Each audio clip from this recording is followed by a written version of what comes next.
Assalamualaikum warahmatullahi wabarakatuh. Perkenalkan, nama saya Galuh Widayanti, calon guru penggerak angkatan 7 dari SD Negeri Sida Negara 05 Cilacap.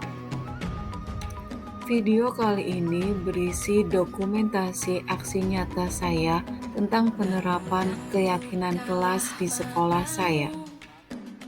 Mari Bapak Ibu guru hebat, kita belajar bersama, berkolaborasi, saling mendukung, demi mewujudkan disiplin positif di sekolah kita tercinta.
Kesepakatan kelas 6.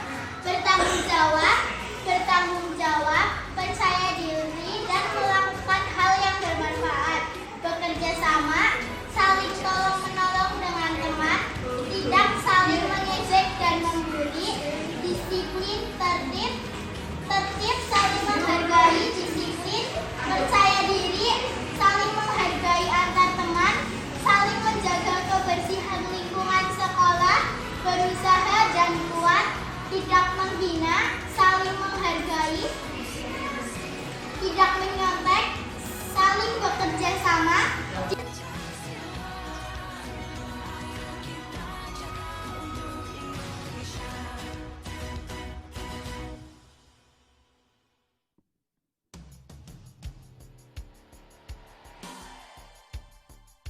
Assalamualaikum, nama saya Najwa dari kelas 6. Menurut saya pembelajaran yang diberikan di Galuh sangat menarik, membuat kita aktif, dan kegiatannya menyenangkan. Terima kasih Bu Galuh.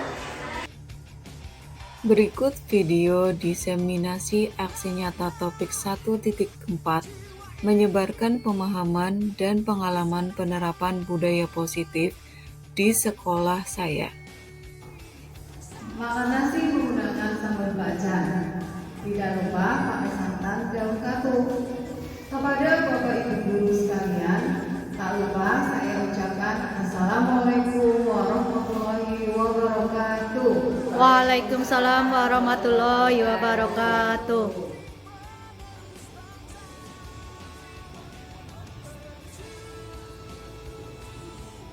Pada kesempatan kali ini saya akan melakukan diseminasi aksi nyata topik 1.4 menyebarkan pemahaman dan pengalaman penerapan budaya positif. Terima kasih atas waktu yang telah Bapak Ibu guru berikan kepada saya. Di tengah kesibukan Bapak Ibu guru masih menyempatkan waktunya untuk hadir pada kesempatan kali ini. Selamat datang para guru hebat. Mari belajar bersama, berkolaborasi, saling mendukung demi mewujudkan budaya positif di sekolah kita tercinta. Hari ini, 1. Tugas menyebarluaskan pemahaman dan penerapan budaya positif di sekolah masing-masing. Hari ini, lingkungan terdekat terlebih dahulu, maka saya merangkul Sida Negara 5 dan Sida Negara 10. Mari kita bersama-sama belajar tentang apa itu budaya positif. Kedua, berbagi pengalaman dari apa yang saya dapatkan selama mengikuti pendidikan guru penggerak. Ketiga, berkolaborasi bersama menciptakan budaya positif di lingkungan sekolah kita. Apakah hukuman dapat mendisiplinkan anak? Kedua, pemberian hukuman dengan hal positif seperti membaca atau membersihkan halaman sekolah dapat meningkatkan disiplin anak. Ketiga, memberi penghargaan dapat meningkatkan motivasi belajar anak. Monggo Bapak Ibu, siapa yang mau menjawab 3 pertanyaan ini? Bagaimana pendapat Bapak Ibu tentang 3 pertanyaan ini? Monggo, siapa yang mau berpendapat, setuju atau tidak setuju jawabannya? Setuju. Bu Siti, monggo. Apakah Bu Siti setuju hukuman dapat mendisiplinkan anak? Bisa saja ya, bisa tidak. Oke. Bisa saja iya, bisa tidak. Yang kedua, memberikan hukuman dengan hal positif seperti membaca atau membersihkan halaman sekolah dapat meningkatkan disiplin anak. Bu Siti setuju atau tidak setuju? Ya, setuju. Setuju. Oke. Memberi penghargaan dapat meningkatkan motivasi belajar anak. Setuju. Oke. Nanti kita akan bahas pada materi setelah ini, apakah pemberian hukuman ataukah hadiah itu bermanfaat untuk anak, apakah itu unsur dari luar ataukah dari dalam, ekstrinsik ataukah intrinsik yang akan lebih mengena pada anak didik kita. Dari luar. Ya. Lanjut, pada modul 1 di guru penggerak kita belajar tentang filosofi Ki Hajar Dewantoro. Ya, di sini saya mengutip tentang tujuan pendidikan menurut Ki Hajar Dewantoro, menuntun segala kodrat yang ada pada anak-anak itu agar mereka sebagai manusia dan anggota masyarakat dapat mencapai keselamatan dan kebahagiaan yang setinggi-tingginya. Itu tujuan pendidikan menurut Ki Hajar Dewantoro.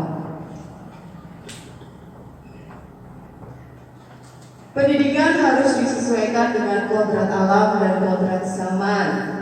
Guru menuntun siswa agar tumbuh sesuai dengan kekuatan kodratnya. Jadi, kodrat yang dimiliki oleh anak ada 2, kodrat alam dan kodrat zaman.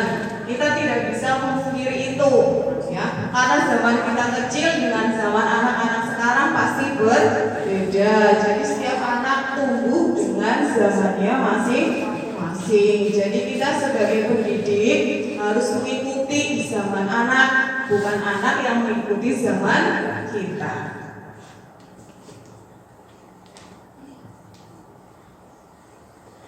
Menurut Ki Hajar Dewantoro, pendidikan adalah tempat persemaian benih-benih kebudayaan dalam masyarakat. Pendidikan adalah kunci mencapai peradaban. Ya. Jadi di pendidikan inilah, di sekolah inilah kita bisa mengembangkan budaya, sesuatu yang ingin kita tuju.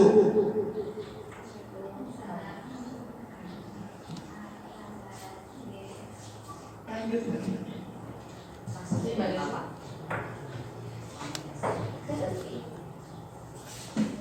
Di sini budaya positif di sekolah ialah nilai-nilai, keyakinan-keyakinan dan kebiasaan-kebiasaan di sekolah yang berpihak pada murid agar murid dapat berkembang menjadi pribadi yang kritis, penuh hormat dan bertanggung jawab. Diharapkan dengan disiplin positif yang ada, yang kita kembangkan di sekolah, bisa menciptakan peserta didik yang bertanggung jawab pada dirinya sendiri dan masyarakat.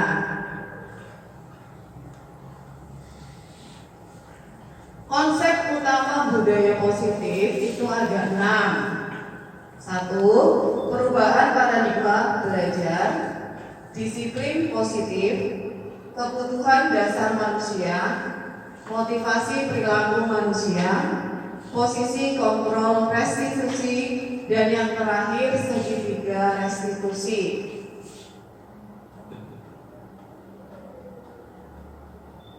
Pertama, tentang pembelajaran dengan paradigma baru.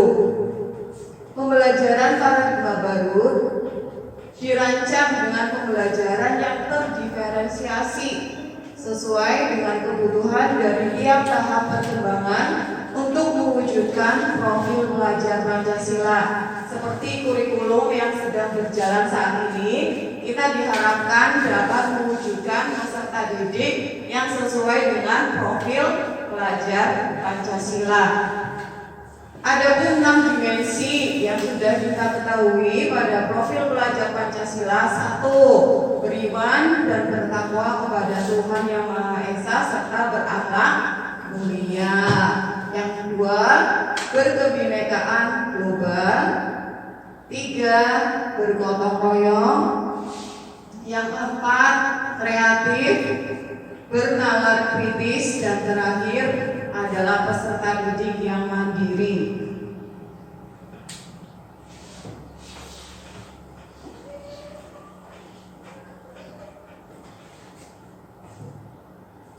Disiplin positif dalam budaya kita, makna disiplin dimaknai menjadi sesuatu yang dilakukan seseorang pada orang lain untuk mendapatkan kepatuhan. Kita cenderung menghubungkan kata disiplin dengan ketidaknyamanan. Disiplin berarti harus patuh dengan aturan yang ada. Padahal sebagai seorang pendidik, tujuan kita adalah menciptakan murid-murid yang memiliki disiplin diri, sehingga mereka bisa berperilaku dengan mengacu pada nilai-nilai kebajikan universal dan memiliki motivasi intrinsik bukan ekstrinsik. Jadi motivasi yang paling bagus adalah dari dalam diri siswa itu sendiri, intrinsik.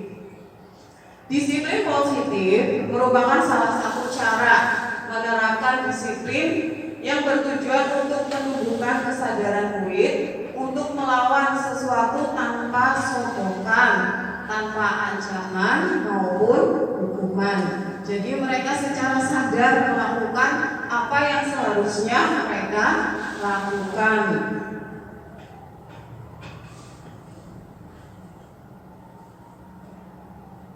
Kebutuhan dasar manusia. Sejatinya manusia memiliki 5 kebutuhan dasar yang harus terpenuhi. Ya. Pertama, kebutuhan bertahan hidup seperti makan dan minum, kebutuhan akan kasih sayang dan rasa diterima, diperhatikan, terutama anak-anak didik kita kelas 1. Biasanya kan lengket dengan bapak ibu gurunya, ya. Karena pada usia kelas 1 masih membutuhkan kasih sayang dan rasa diterima. Ketiga, kebutuhan akan penguasaan. Keempat, kebutuhan akan kebebasan, dan kebutuhan akan kesenangan. Di mana kelima hal ini harus terpenuhi. Jika salah satu tidak terpenuhi, mungkin akan mewujudkan satu perilaku atau tindakan yang biasanya sedikit menyimpang, yang biasa kita sebut kenakalan anak. Ya, itu karena dari 5 kebutuhan dasar itu mungkin ada salah satu yang belum terpenuhi dan sedang anak-anak cari. Ya. Jadi sebagai pendidik kita harus bisa mencari tahu apa yang mendasari perilaku peserta didik kita. Motivasi perilaku manusia. Setiap manusia dalam melakukan suatu tindakan pasti memiliki motivasi. Ya. Motivasi 1, menghindari ketidaknyamanan dan hukuman. Biasanya kita akan melakukan sesuatu karena kita takut untuk dihukum. Ya. Contohnya, murid melakukan disiplin diri karena ia takut dihukum. Ini merupakan motivasi ekstrinsik. Kedua, motivasi mendapatkan imbalan atau penghargaan dari orang lain. Biasanya murid-murid juga mengharapkan satu imbalan supaya dia dihargai atau sebuah penghargaan. Murid melakukan disiplin diri karena ia ingin mendapat imbalan. Ini juga masih merupakan motivasi ekstrinsik. Jadi seperti kita memberikan hadiah ke peserta didik, ya, memberikan bintang, memberikan bunga, itu merupakan salah satu jenis motivasi ekstrinsik. Ketiga, menghargai nilai-nilai kebajikan diri sendiri. Ini yang diharapkan, ya.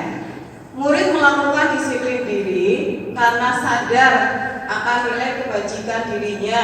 Ini merupakan motivasi intrinsik. Inilah yang kita harapkan ada pada anak didik kita.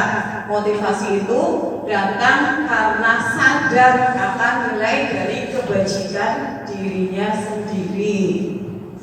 Lanjut.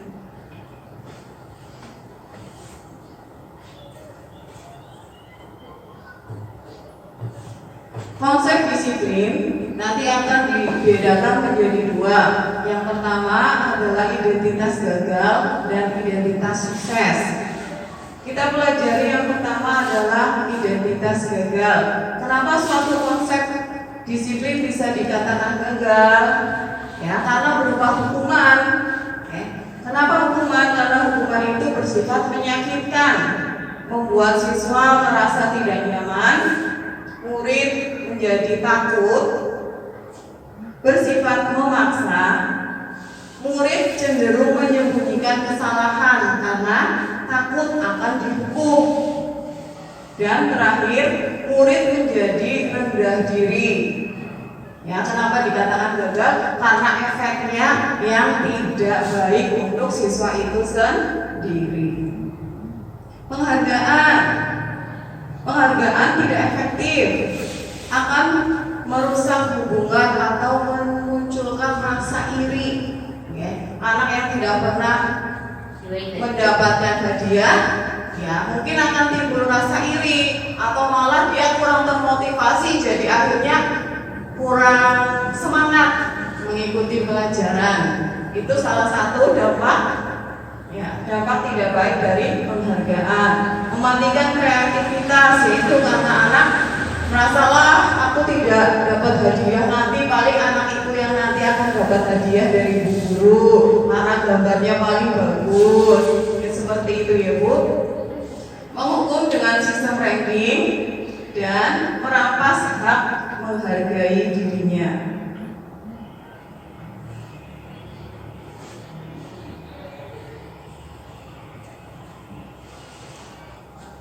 Konsep disiplin dengan identitas sukses. Caranya dengan konsekuensi dan restitusi. Konsekuensi, penguatan jangka pendek, perlu monitoring berkelanjutan, murid menghormati peraturan, kehilangan waktu untuk merenungi kesalahan. Kalau restitusi, murid akan bertanggung jawab atas perilakunya, fokus pada pemecahan masalah jangka panjang. Murid menghargai dirinya dan orang lain. Teori kontrol, ya, dirinya pegang kontrol terhadap dirinya sendiri. Jadi dia punya kendali atas dirinya, bukan orang lain. Murid bersemangat memperbaiki kesalahan. Jadi setelah melakukan kesalahan, bukannya anak itu terpuruk atau merasa minder, tidak pede. Kalau kita menerapkan restitusi, murid akan bersemangat memperbaiki kesalahan. Restitusi adalah kita memberikan solusi, memberikan pilihan kepada anak untuk memperbaiki kesalahan yang dia lakukan.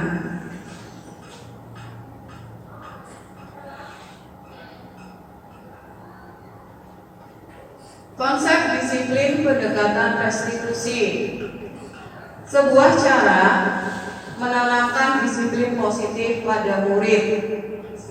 Pengertian restitusi itu sendiri adalah proses menciptakan kondisi bagi murid untuk memperbaiki kesalahan mereka sehingga mereka bisa kembali pada kelompok mereka dengan karakter yang lebih kuat. Jadi setelah mereka melakukan kesalahan, kita beri penguatan, ya, kita beri motivasi supaya anak itu bisa memperbaiki kesalahan yang dia buat dan dia bisa kembali ke kelompoknya dengan karakter yang lebih kuat, bukan minder atau merasa malu atau tidak pede.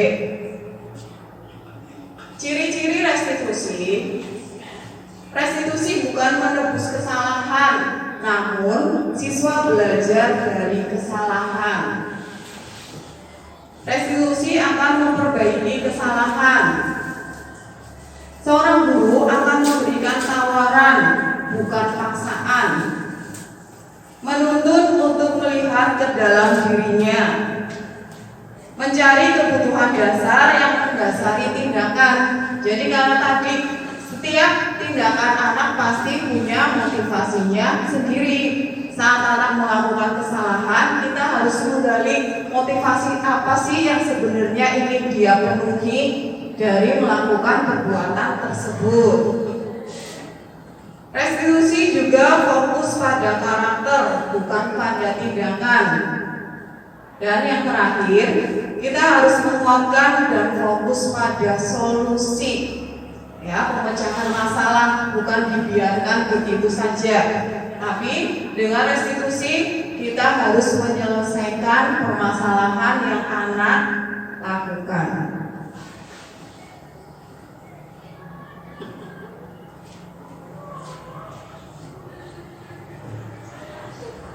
Di sini ada perbedaan antara hukuman, konsekuensi, dan restitusi. Pada hukuman, guru menghukum murid dengan berdiri di depan kelas selama 10 menit. Itu contoh hukuman. Ya. Guru marah dan murid menjadi takut. Kalau konsekuensi, guru akan memberikan konsekuensi mengerjakan PR. Bisa 3 kali lipat atau mengerjakan di luar, mengerjakan saat jam istirahat. Itu merupakan konsekuensi. Pada konsekuensi, guru juga tegas, bukan berarti galak ya Bu, tegas dan murid menghormati peraturan. Dari sikap tegas guru itu dengan memberikan konsekuensi mengerjakan PR 3 kali, maka anak akan menjadi patuh ya dengan peraturan yang dibuat oleh gurunya. Sementara untuk restitusi, guru akan menanyakan keyakinan kelas. Keyakinan apa yang dia yakini dalam dirinya. Dan guru akan membantu murid menyelesaikan masalahnya. Guru akan terbuka dan murid menghormati dirinya dan orang lain. Nanti setelah ini kita akan belajar tentang bagaimana membuat keyakinan kelas supaya anak tahu saat melakukan kesalahan apa keyakinan yang kelas yang sudah dia langgar atau belum dia tepati.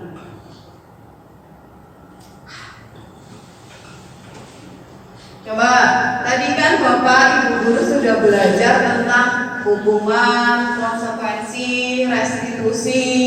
Dari tindakan guru 1, 2, 3, 4, bisakah Bapak Ibu guru membedakan mana yang hukuman, mana yang konsekuensi? Kita lihat dari nomor 1. Mencatat 100 kali di dalam buku kalimat saya tidak akan terlambat lagi karena datang terlambat ke sekolah. Itu merupakan hukuman atau konsekuensi? Hukuman. Yes, betul, hukuman. Memberikan catatan 100 kali itu adalah merupakan salah satu hukuman. 2. Lari mengelilingi lapangan basket 2 kali karena terlambat hadir di sekolah. Termasuk hukuman atau konsekuensi? Ya, termasuk hukuman juga. 3. Menggantikan kertas tugas teman yang telah dicoret-coret. yang harus anak itu terima. Yang keempat, membersihkan tumpahan air di meja karena tersenggol pada saat belajar. Itu sebuah konsekuensi. Alhamdulillah sudah paham antara hukuman dan konsekuensi, ya Bapak Ibu guru. Lanjut. Segitiga restitusi. Ini kelanjutan dari restitusi. Penerapannya menggunakan segitiga restitusi. Pada segitiga restitusi ada 3 tahapan yang harus seorang guru lalui dalam memecahkan suatu kasus atau permasalahan anak. 1. Menstabilkan identitas. 2. Validasi kebutuhan anak. 3. Menanyakan keyakinan.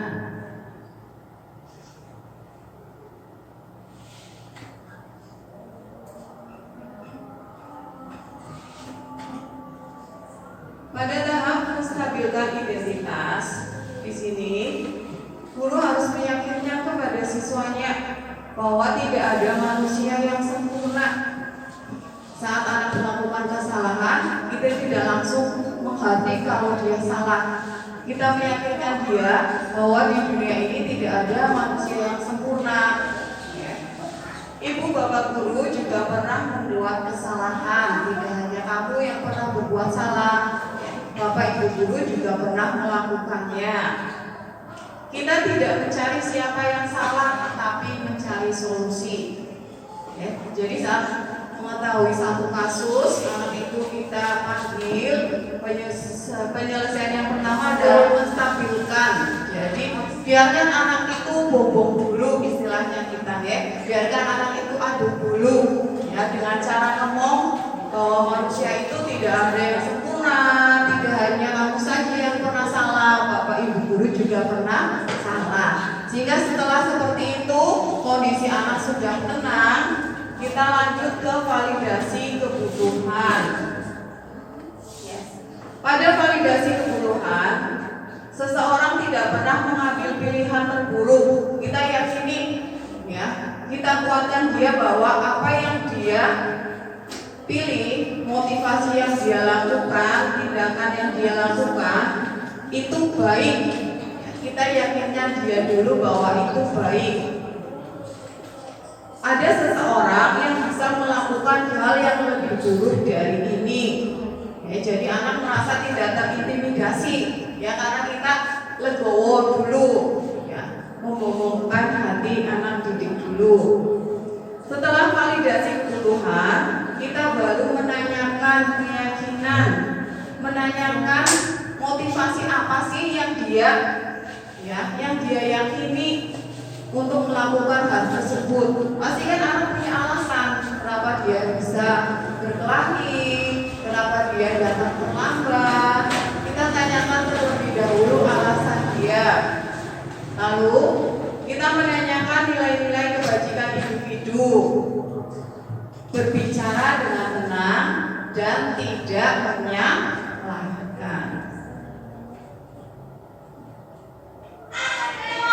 Ini contoh tugas kasus di sekolah yang saya buat, karena dulu kemarin ada tugas tentang restitusi. Ini adalah contoh kasus yang saya ambil sebagai sampel di sekolah.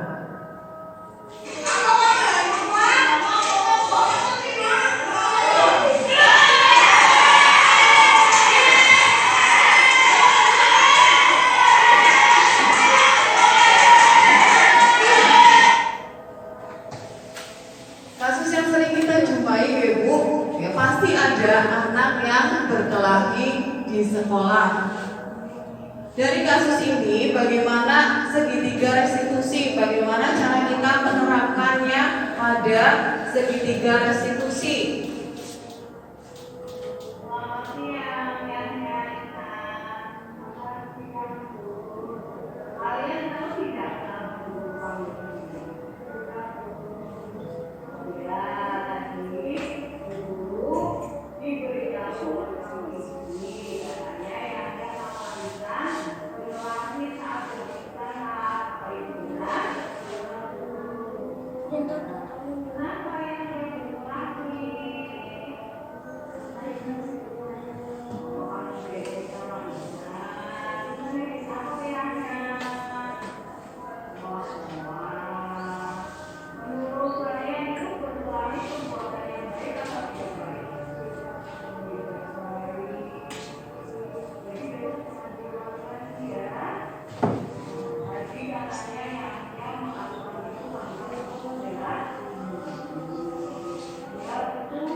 Ya, jadi seperti itu ya Bu, salah satu contoh penerapan segitiga restitusi yang sudah saya terapkan di sekolah saya.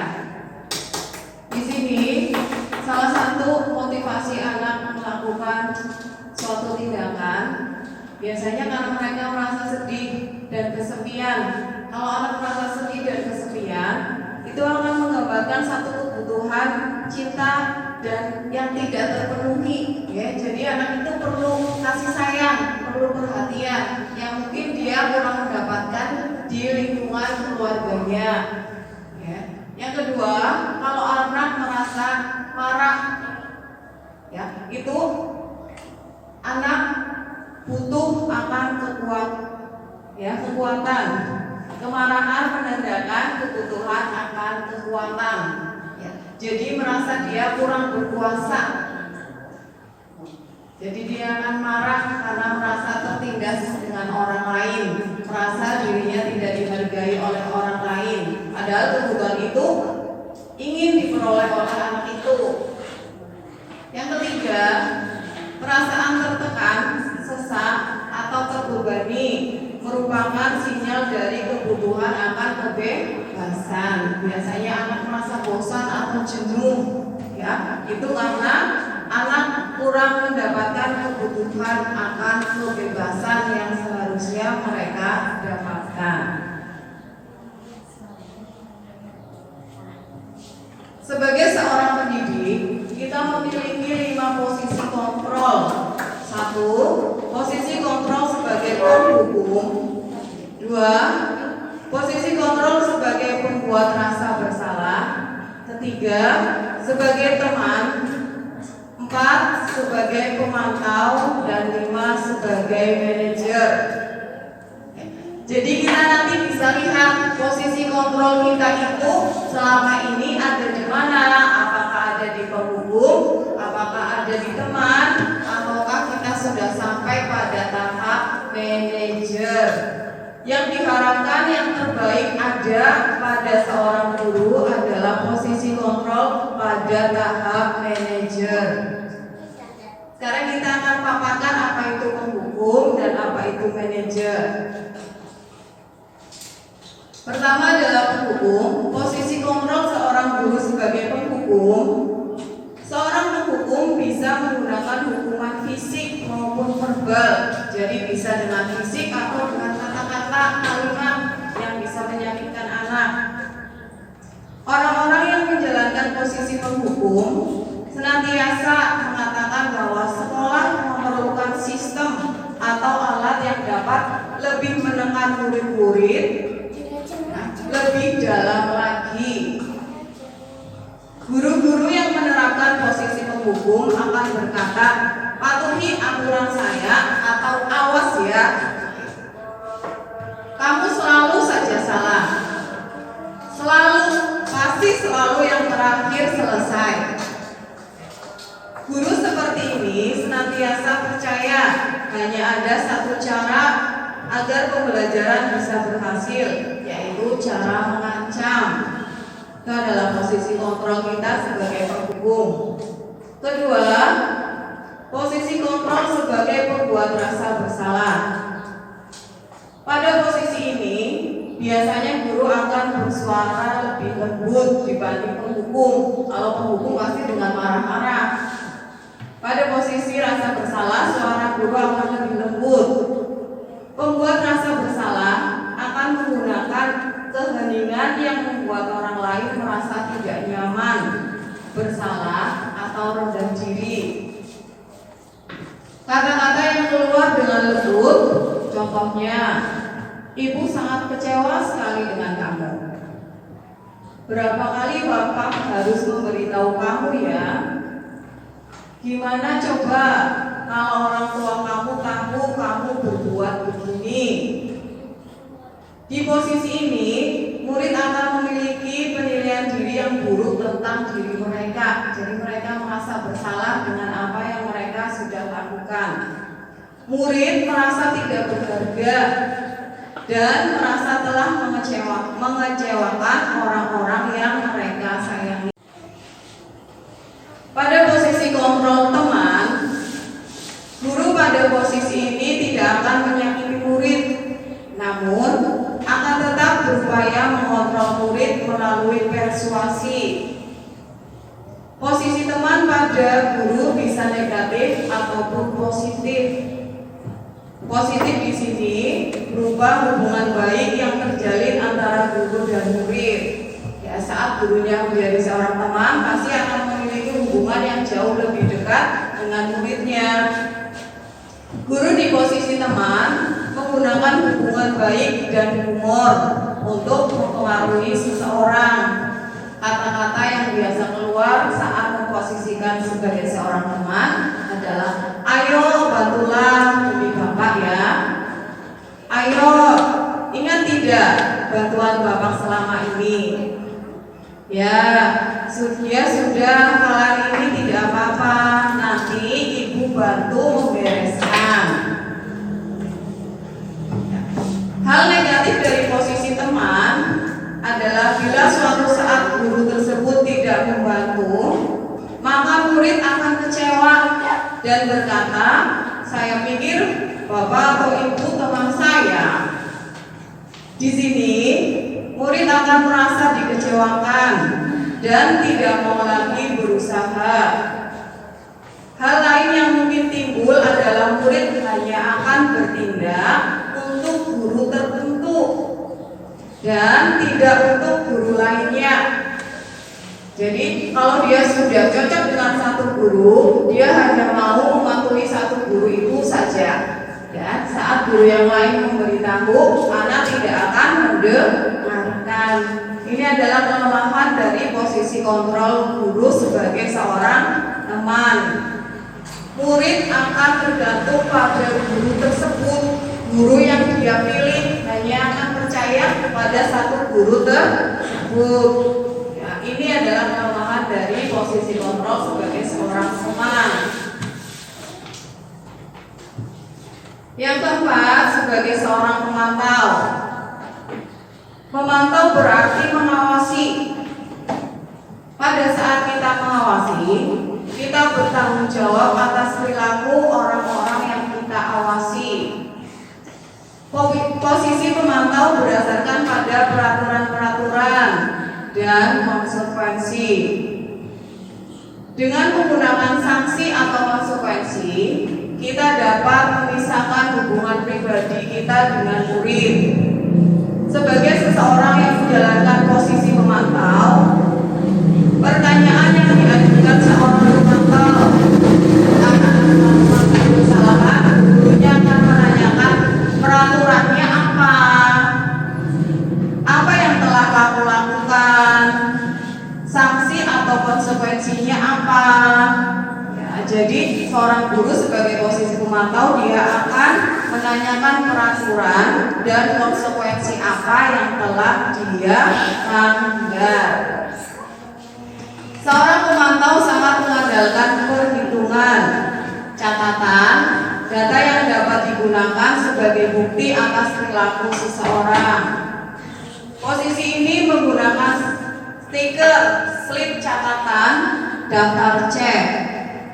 Posisi pemantau sendiri berawal dari teori stimulus respon yang menunjukkan tanggung jawab guru dalam mengontrol murid. Jadi pada posisi pemantau, guru akan mencatat setiap tindakan yang dilakukan oleh murid tersebut. Saat anak melakukan kesalahan, dia akan melihat, mencatat berapa kali dia melakukannya. Lalu akan menanyakan konsekuensi apa sesuai dengan peraturan yang dia langgar. Posisi yang paling ideal bagi seorang guru adalah posisi manajer. Posisi terakhir adalah posisi manajer. Posisi di mana guru berbuat sesuatu bersama dengan murid. Mempersilahkan murid mempertanggungjawabkan perilakunya. Mendukung murid agar dapat menemukan solusi atas permasalahannya sendiri. Seorang manajer telah memiliki keterampilan di posisi teman maupun pemantau. Dengan demikian, bisa jadi di waktu-waktu tertentu kembali kepada kedua posisi tersebut bila diperlukan. Jadi posisi manajer itu fleksibel, kadang bisa menjadi teman, kadang bisa menjadi seorang pemantau. Namun, bila kita menginginkan murid-murid kita menjadi manusia yang merdeka, mandiri, dan bertanggung jawab, maka kita perlu mengacu kepada restitusi yang dapat menjadikan murid kita seorang manajer bagi dirinya sendiri. Di manajer, murid diajak untuk menganalisis kebutuhan dirinya maupun kebutuhan orang lain. Di sini, penekanan bukan pada kemampuan membuat konsekuensi, namun dapat berkolaborasi dengan murid bagaimana memperbaiki kesalahan yang ada. Seorang manajer akan berkata, apa yang kita yakini akan kembali melihat keyakinan kelas yang sudah disepakati. Apakah kamu meyakininya? Jika kamu meyakininya, apakah kamu bersedia memperbaikinya? Apa rencana terkait hal ini? Tugas manajer bukan mengatur, tetapi membuat murid menjadi lebih baik dan kuat. Ya, di sini supaya anak tahu dan bisa menyelesaikan sehingga mereka dapat kembali menjadi anak yang baik dan kuat.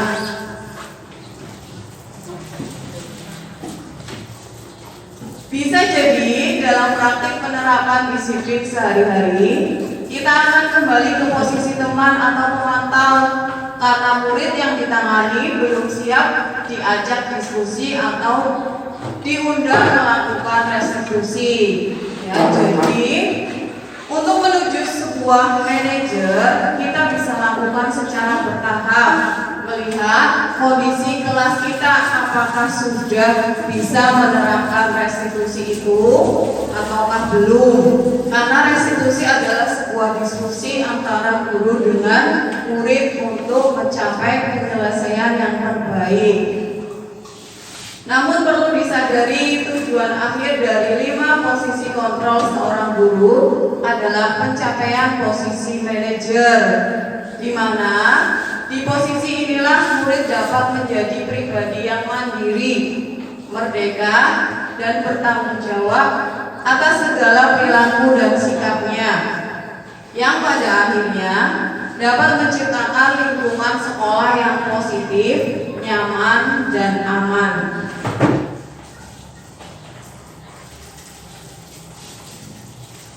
Mengapa keyakinan kelas? Mengapa kita mempunyai peraturan tentang penggunaan helm pada saat berkendaraan?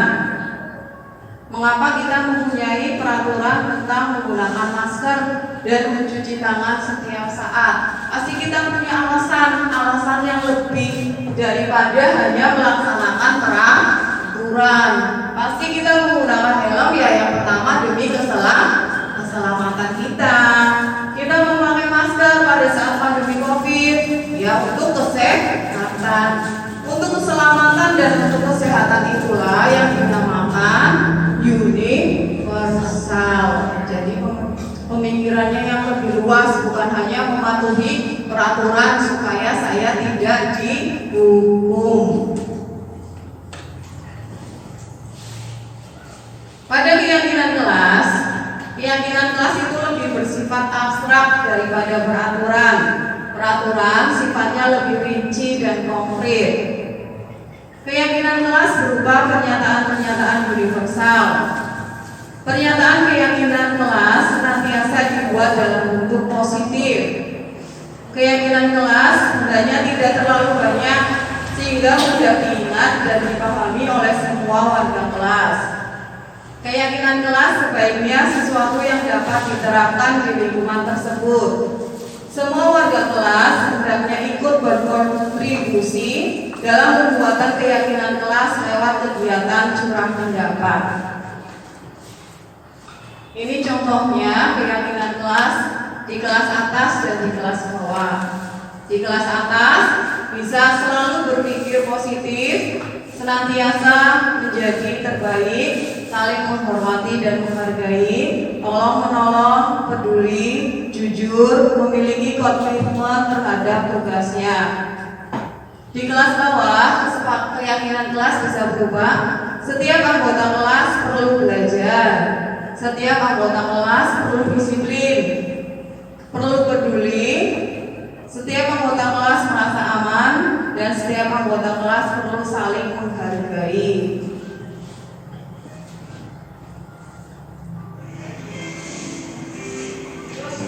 Ini adalah proses pembuatan keyakinan kelas di kelas saya.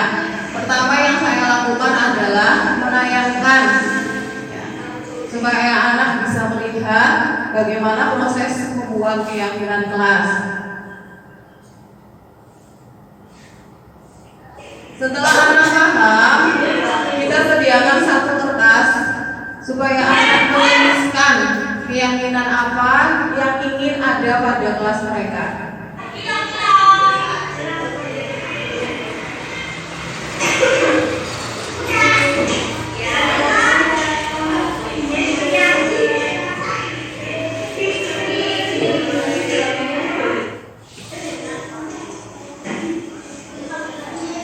Setelah itu anak diminta untuk menempelkan apa yang ingin mereka harapkan ada di kelas mereka.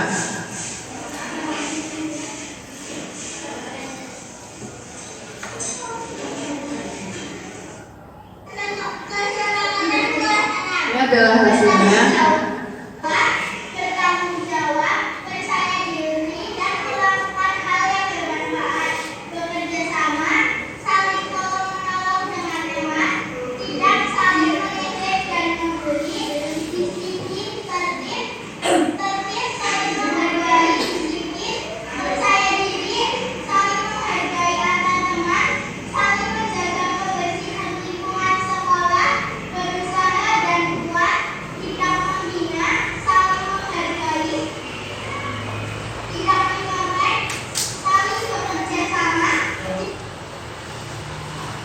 Ya, itu adalah hasil kesepakatan kelas yang kemudian saya tuangkan ke keyakinan kelas 6, yaitu satu, saling menghargai dan membantu satu sama lain, tepat waktu dan aktif di kelas, gotong royong menjaga kebersihan kelas, mandiri dan percaya diri, menjaga dan merawat fasilitas kelas.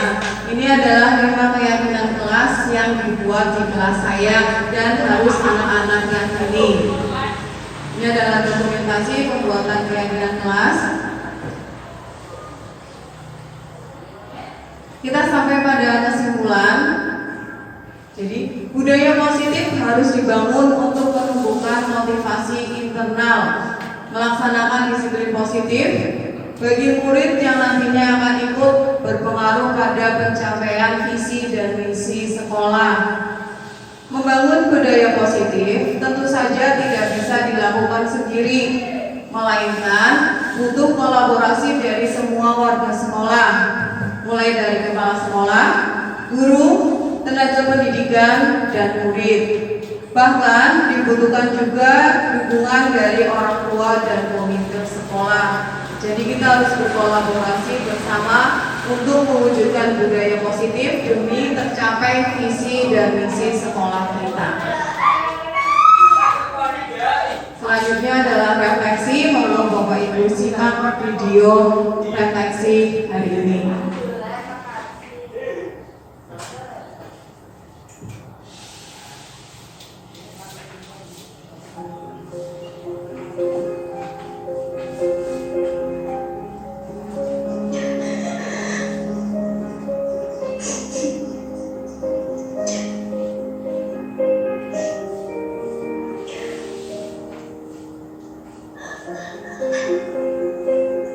Sayang, Ibu jadi ikutan sedih melihat kamu seperti ini. Cerita ke Ibu. Sebetulnya ada apa?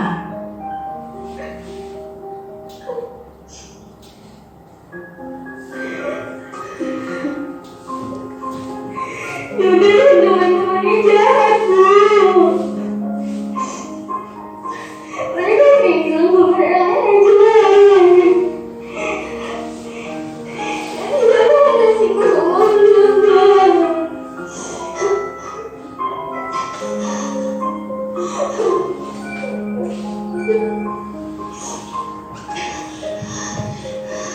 Jadi saat terjadi kasus, setidaknya dari orang tua juga harus mau melaporkannya ke pihak sekolah, ada hubungan dengan wali muridnya, setidaknya jangan hanya diam.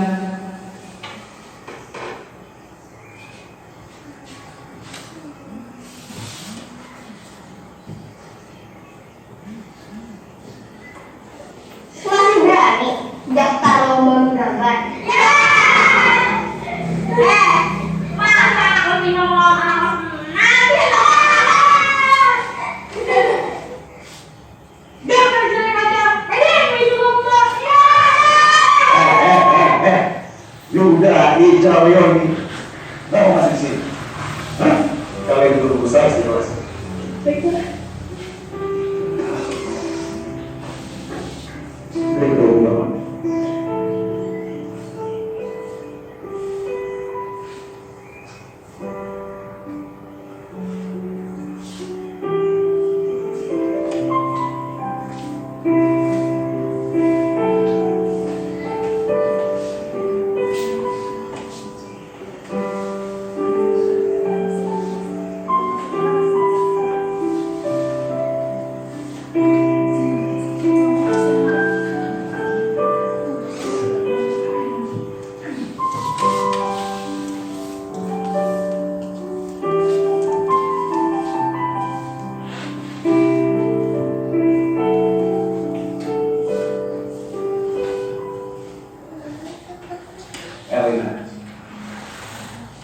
Elena tahu tidak?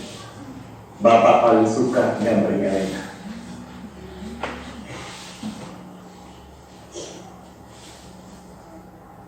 Elena pernah dengar cerita bunga matahari yang tersenyum?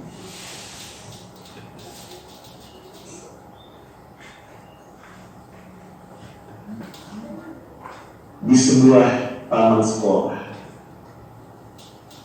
ada bunga matahari yang pendek. Ia selalu deh teman-temannya dengan julukan si Kusa.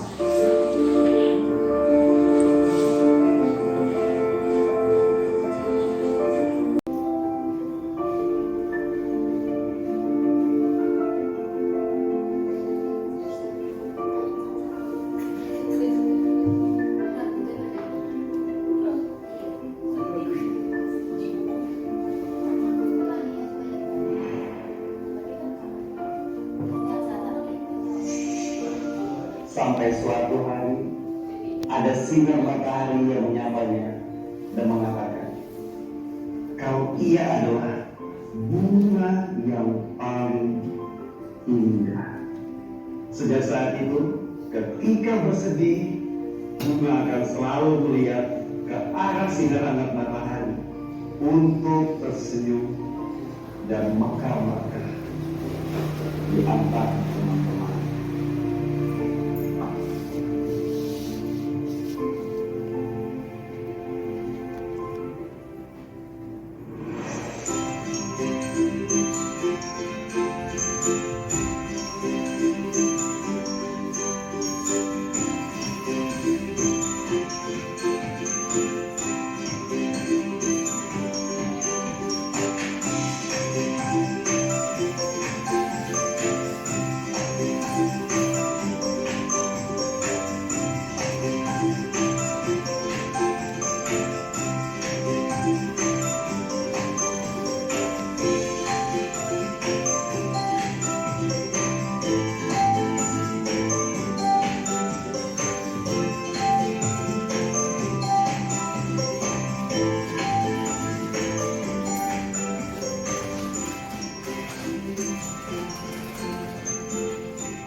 Anak ibu sudah mulai tersenyum kembali.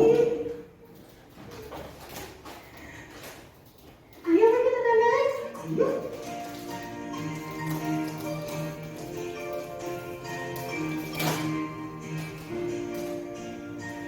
Resi, tadi gimana sekolahnya? Wah, ini seru banget, Kak.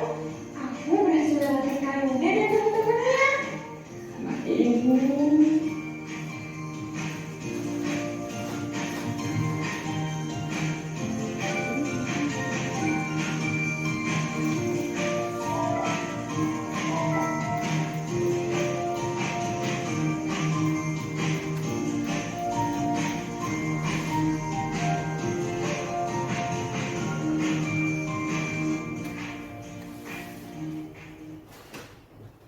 Ya, demikian video refleksi Bapak Ibu. Jadi dengan penerapan segitiga restitusi diharapkan dengan kasus yang ditimbulkan oleh anak atau kasus yang ada pada anak, mereka bisa kembali lebih kuat lagi menjadi pribadi yang mandiri dan bertanggung jawab. Demikian diseminasi saya pada kegiatan sosialisasi budaya positif. Terima kasih atas waktu yang telah diberikan kepada saya. Mohon maaf bila ada tutur kata atau pemaparan yang kurang berkenan. Wassalamualaikum warahmatullahi wabarakatuh.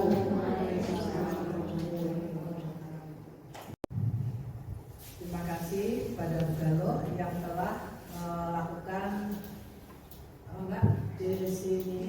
diseminasi. Ya, sama-sama. Terima kasih kepada Ibu Guru dari SD Sanegara 10 yang telah memenuhi undangan Bugalo. Terima kasih juga kepada teman-teman yang telah mendukung Bugalo. Nanti kita saling dukung-mendukung karena ini tidak hanya akan berlaku pada Bugalo, tapi nanti juga pada teman-teman yang lain. Ya, saya akan menanggapi diseminasi Bugalo tentang budaya positif ya Mbak? Iya. Tentang budaya positif. Nah, setelah saya melihat apa yang dipaparkan Bugalo ini tadi, kira-kira banyak segi-segi positifnya yang bisa kita contoh, terutama memberikan motivasi pada anak-anak kita. Kemudian di situ tentang hukuman, tentang segitiga restitusi, kemudian tentang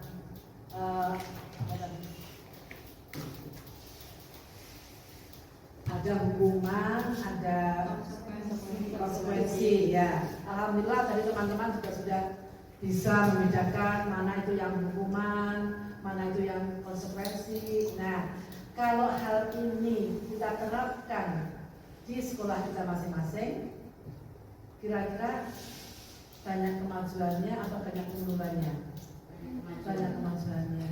Kemudian mungkin juga anak-anak kita juga akan lebih senang. Jadi kita ya dibuat pribadinya, kita tidak memberikan hukuman, tapi kita memberikan konsekuensinya. Kemudian tadi antara keyakinan. Nah, ini yang belum banyak kita lakukan atau belum pernah kita lakukan. Kebanyakan kita biasanya tata tertib sekolah, tata tertib kelas, tapi kalau keyakinan apa sudah di diskusi sudah ada. Keyakinan yang seperti yang dilakukan sudah ada, Bu. Yang tentang keyakinan tadi, Bu. Jadi anak membuat seperti peraturan sendiri tapi diyakini sendiri. Sudah ada, Bu. Kebanyakan kan hanya tata tertib kelas, tata tertib sekolah, kebanyakan hanya seperti itu. Kalau di tempat kita belum ya, Bu. Kelas-kelas belum ada ya membuat seperti itu ya. Yang hanya tata tertib kelas. Ya, mudah-mudahan keyakinan-keyakinan seperti itu bisa dilaksanakan di kelas kita masing-masing. Nah, hal-hal yang penjenengan tadi yang sudah dipaparkan tadi yang positif, ambillah bisa dikerjakan. Kelihatannya sih positif semuanya kelihatannya. Yang baik-baik bisa kita contoh.